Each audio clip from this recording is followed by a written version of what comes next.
मेहमानों की भीड़ से घर खचाखच भर गया था। एक तो शहर के प्रसिद्ध डॉक्टर, उस पर आखिरी बेटे का ब्याह। दोनों तरफ के मेहमानों की भीड़ लगी हुई थी। इतना बड़ा घर होते हुए भी वह मेहमानों को अपने में समा नहीं पा रहा था। कुछ रिश्ते दूर के होते हुए भी या कुछ लोग बिना रिश्ते के भी बहुत पास के अपने से लगते हैं और कुछ नजदीकी रिश्ते के लोग भी पराए बेगाने से लगते हैं। सच ही तो है, रिश्तों में क्या धरा है। महत्व तो इस बात का है कि अपने व्यक्तित्व द्वारा कौन किसको कितना आकृष्ट करता है। तभी तो डॉक्टर राजीव के लिए शुभदा उनकी कितनी अपनी बन गई थी। क्या लगती थी शुभदा उनकी? कुछ भी तो नहीं। आकर्षक व्यक्ति के धनी डॉक्टर राजीव सहज ही मिलने वालों को अपनी ओर आकर्षित कर लेते हैं। उनकी आंखों में न जाने ऐसा कौन सा चुंबकीय आकर्षण है जो देखने वालों की नजरों को भांसा देता है। अपने समय के लेडी किलर रहे हैं डॉक्टर राजीव। बेहद खुशमिजाज जो भी युवती उन्हें देखती वह उन जैसा ही पति पाने की लालसा करने लगती। डॉक्टर राजीव दूल्हा बन ब्याहने गए तब सभी लोग दुल्हन से ईर्ष्या कर उठे थे। क्या मिला है उन्हें ऐसा सजीला गुलाब सा दूल्हा? गुलाब अपने साथ कांटे भी लिए हुए है, ये कुछ सालों बाद पता चला था। अपनी सुगंध बिखेरता गुलाब अनायास कितने ही भौरों को आमंत्रित कर बैठता है। शुभदा भी डॉक्टर राजीव के व्यक्तित्व से प्रभावित होकर उनकी तरफ खींची चली आई थी। बौद्धिक स्तर पर आरंभ हुई उनकी मित्रता दिन प्रतिदिन घनिष्ठ होती गई थी और फिर धीरे धीरे दोनों एक दूसरे के लिए अपरिहार्य बन गए थे। मिसेस राजीव पति के बौद्धिक स्तर पर कहीं भी तो नहीं टिकती थी। बहुत सीधे सरल स्वभाव की उषा बौद्धिक स्तर पर पति को ना पकड़ पाती।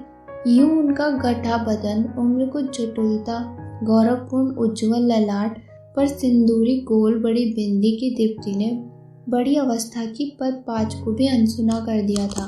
गहरी काली आंखें, सीधे पल्ले की साड़ी और गहरे काले केश वे भारतीयता की प्रतिमूर्ति लगती थी। बहुत पढ़ी लिखी ना होने पर भी आगंतुक सहज ही बातचीत से उनकी शिक्षा का परिचय नहीं पा सकता था। समझदार, सुघड़, सलीकेदार और आदर्श गृहिणी, आदर्श पत्नी व आदर्श माँ की वे सचमुच साकार मूर्ति थी। उनसे मिलते ही दिल में उनके प्रति अनायास ही आकर्षण अपनत्व जाग उठता। आश्चर्य होता था कि ये देखकर कि किस आकर्षण से डॉक्टर राजीव शुभदा की तरफ झुके। मासल तुलतुला शरीर, उम्र को जबरन पीछे ढकेलता सौंदर्य, रंगे कटे केश, नुची बोहें, निरंतर सौंदर्य प्रसाधनों का अभ्यस्त चेहरा, असमय की स्याही से स्याह बना चेहरा, सच्चरित्र संयमी मिसेस राजीव के चेहरे के सम्मुख कहीं भी तो नहीं टिकता था। एक ही उम्र के माइलस्टोन को थामे खड़ी दोनों महिलाओं के चेहरों में बड़ा अंतर था। कहते हैं सौंदर्य तो देखने वालों की आंखों में होता है। प्रेमिका को अक्सर ही गिफ्ट में दिए गए महंगे महंगे आइटम्स ने भी प्रतिरोध में मिसेस राजीव की जुबान नहीं खुल पाई। प्रेमी ने प्रेमिका के भविष्य की पूरी व्यवस्था कर दी थी। प्रेमिका के समर्पण के बदले में प्रेमी ने करोड़ों रुपए की कीमत का एक घर बनवाकर उससे भेंट किया था। शाहजहां की मलिका तो मरने के बाद भी ताजमहल ना पा सकी थी, पर शुभदा तो उसके आगे रही। प्रेमी ने प्रेमिका को उसके जीते जी ही ताजमहल भेंट कर दिया था। शहर भर में इसकी चर्चा हुई, लेकिन डॉक्टर राजीव के सदैव कुशल हाथों ने मर्ज को पकड़ने में कभी भूल नहीं की थी। पर निर्धनों का मुफ्त इलाज उन्हें प्रतिष्ठा के सिंहासन से कभी नीचे ना खींच सका था। जिंदगी को जीती हुई भी जिंदगी से निर्लिप्त थी मिसेस राजीव। जरूरत से भी कम बोलने वाली। बारात रवाना हो चुकी थी। यूँ तो बारात में औरतें भी गई थी, पर वहाँ भी शुभदा की उपस्थिति स्वाभाविक ही नहीं अनिवार्य भी थी। मिसेस राजीव ने घर अकेला नहीं छोड़ना चाहिए कहकर खुद ही शुभदा का मार्ग प्रशस्त कर दिया। माँ मिसेस राजीव की दूर की बहन लगती है। बड़े आग्रह से पत्र लिखकर उन्होंने हमें विवाह में शामिल होने का निमंत्रण भेजा था। सालों से बिछड़ी बहन इस बहाने उनसे मिलने को उत्सुक होती थी। बारात के साथ ना जाकर मिसेस राजीव ने उस स्थिति की पुनरावृत्ति से बचना चाहा था जिसमें पढ़कर उन्हें उस दिन अपनी नियति का परिचय प्राप्त हो गया था। डॉक्टर राजीव काफी दिनों से अस्वस्थ चल रहे थे। डॉक्टरों के अनुसार उनका एक छोटा सा ऑपरेशन होना जरूरी था। ऑपरेशन का नाम सुनते ही लोगों का दिल दहल उठता है। परिणाम स्वरूप ससुराल से वो रिश्तेदार उन्हें देखने आए थे। अस्पताल में शुभदा की उपस्थिति, उस पर उससे बीमार की तमीरदारी करती देख ताईजी के तन बदन में आग लग गई थी। वह चाहकर भी खुद को रोक न सकी थी। कौन होती हो तुम राजीव को दवा पिलाने वाली? पता नहीं क्या क्या करके दिन ब दिन इसे दीवाना बनाती जा रही है। इसकी बीवी अभी मरी नहीं है। ताईजी के कर्कश स्वर ने सहसा ही सबका ध्यान आकर्षित कर लिया था। अपराधिनी सी सिर झुकाए शुभदा प्रेमी के आश्वासन की प्रतीक्षा में 2 पल खड़ी रह सूटकेस उठाकर चलने लगी थी कि प्रेमी के आंसू ने उसका मार्ग अवरुद्ध कर दिया था। उषा पूरे उद्देश्य से साक्षी बनकर पति की आंखों की मौन प्रार्थना पर वहां से हट गई थी। पत्नी के जीवित रहते प्रेमिका की उपस्थिति, सब कुछ कितना साफ खुला हुआ। कैसी नारी है प्रेमिका, दूसरी नारी का घर उजाड़ने को उद्यत कैसे सब सहती है पत्नी। पर नारी का नाम भी पति के मुख से पत्नी को सहन नहीं हो पाता। सोच चाहे मिट्टी की हो या सगी बहन, कौन पत्नी सह सकी है। पिता का आचरण बेटों को अनजान ही राह दिखा गया था। मझली बेटे के कदम भी बहकने लगे थे। न जाने किस लड़की के चक्कर में फंस गया था कि चतुर शुभदा ने बिगड़ती बात को बना लिया। न जाने किन जासूसों के बूते उसने अपनी प्रेमी के सम्मान को डूबने से बचा लिया। लड़की की प्रेमिका को दूसरे शहर पर पैक करा के बेटे के पैरों में विवाह की बेड़ियां पहना दी। सभी ने कल्पना की थी बाप बेटे के पीछे जबरदस्त हंगामा होने की, पर पता नहीं कैसा प्रभुत्व था कि पिता का कि बेटा विवाह के लिए चुपचाप तैयार हो गया। ईर्ष्या और तनावों की जिंदगी में क्यों घुट रही हो, माँ ने उषा को कुरेदा था। एकदम चुप रहने वाली मिसेस राजीव उस दिन परत दर परत प्याज की तरह खुलती चली गई। माँ भी बारात के साथ नहीं गई थी। घर में 2 नौकरों और दोनों के अलावा और कोई नहीं था। इतने लंबे अंतराल में इतना कुछ घटित हो गया। माँ को कुछ लिखा भी नहीं। मातृहीन सौतेली माँ के अनुशासन में बंदी उषा पति गृह में भी बंदी बनकर रह गई थी। माँ ने उषा की दुखती रग पर हाथ रख दिया था। वर्षों से मन ही मन घुटती मिसेस राजीव ने माँ का स्नेहपूर्ण स्पर्श पाकर मन में दबी आग को उगल दिया था। मैंने ये सब कैसे सहा, कैसे बताऊं। पति पत्नी को मारता है तो शारीरिक चोट ही देता है, जिसे कुछ समय बाद पत्नी भूल भी जाती है, पर मन की चोट तो सदा हरी रहती है। ये घाव नासूर बनते जाते हैं जो कभी नहीं भरते। पत्नी सुलभ अधिकारों को पाने के लिए विद्रोह तो मैंने भी करना चाहा था, पर निर्ममता से धुतकार दी गई। जब सभी राहें बंद हो तो कोई क्या कर सकता है। ऊपर से बहुत शांति देखती हूँ ना। ज्वालामुखी भी तो ऊपर से शांत दिखता है, लेकिन अपने अंदर वह जाने क्या क्या भरे रहता है। कले से कुछ बनता नहीं। डरती हूँ कि कहीं पति को ही ना खो बैठूं। आज वह उसे ब्याह कर मेरी छाती पर ला बिठाए या खुद ही उसके पास जाकर रहने लगे तो इस स्थिति में मैं इसे क्या कर लूंगी।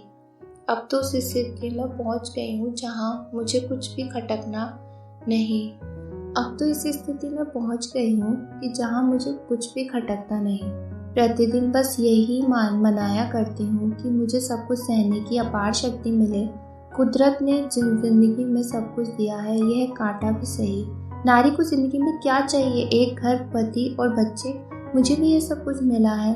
समय तो उसका खराब है जिसे कुदरत कुछ देती हुई कंजूसी कर गई। ना अपना घर, ना पति और ना ही बच्चे, सिर्फ एक आदत प्रेमी। उषा कुछ रुककर धीमे स्वर में बोली, दीदी, कृष्ण की भी तो प्रेमिका थी राधा। मैं अपने कृष्ण की रुक्मणी ही बनी रहूं, इसी में संतुष्ट हूँ। लोग कहते हैं तलाक ले लो।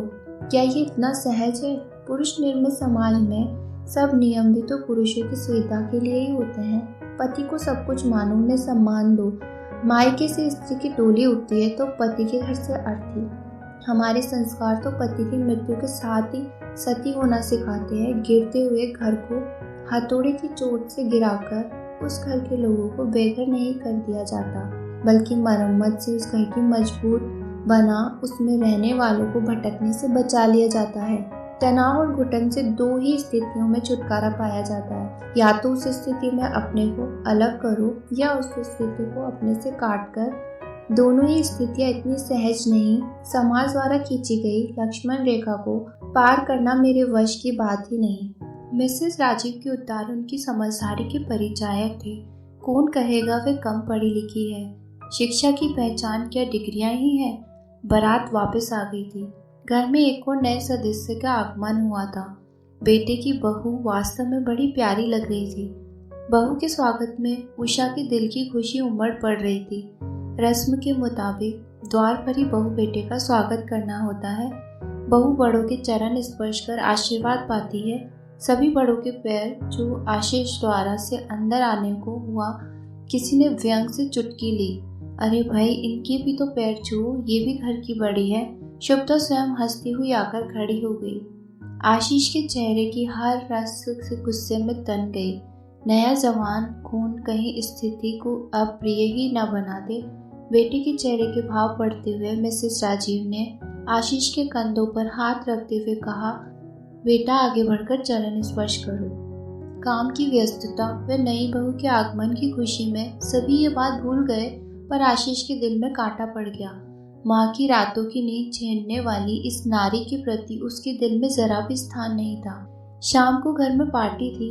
रंग बिरंगी रोशनियों से फूल वाले पौधों और फलदार व सजावटी पेड़ों से आच्छादित लॉन और भी आकर्षक लग रहा था। शुभदा डॉक्टर राजीव के साथ छाया सी लगी हर काम में सहयोग दे रही थी। आमंत्रित अतिथियों की लिस्ट, पार्टी का मेन्यू, सब कुछ उसके परामर्श से बना था। शहनाई का मधुर स्वर वातावरण को मोहक बना रहा था। शहर के मान्य व प्रतिष्ठित लोगों से लॉन खचाखच भर गया था।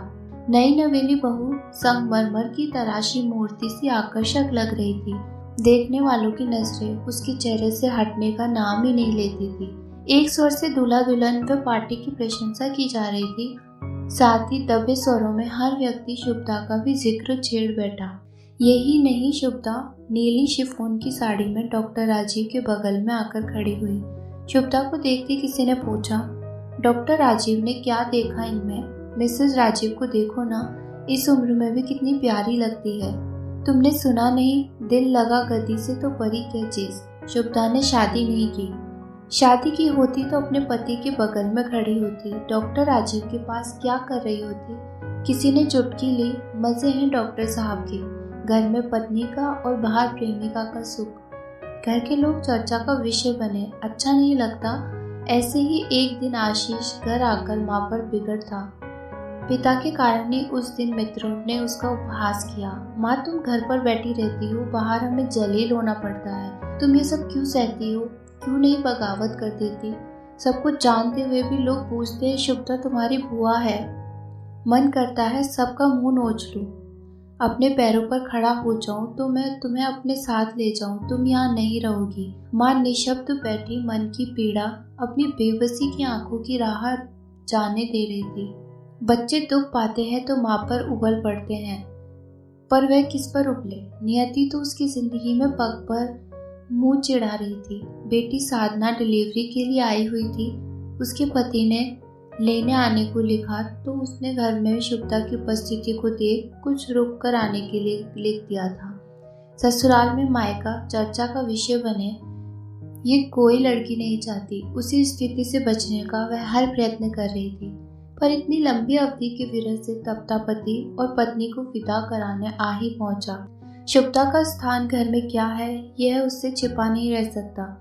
स्थिति को भाप कर ही चतुर विवेक ने विदा होते समय सास और ससुर के साथ साथ शुभदा के भी चरण स्पर्श कर लिए। पत्नी गुस्से से तमतमाती हुई कार में जा बैठी और जब विवेक आया तो एकदम गोली दागती हुई बोली, तुमने उसके पैर क्यों छुए? पति ने हंसते हुए चुटकी ली, अरे वह भी मेरी सास है। साधना रास्ते पर गुमसुम रही। बहुत दिनों बाद सुना था आशीष ने माँ को अपने साथ चलने के लिए बहुत मनाया था, पर वह किसी भी तरह जाने को राजी नहीं हुई। लक्ष्मण रेखा उन्हें उस घर से बांधे रही।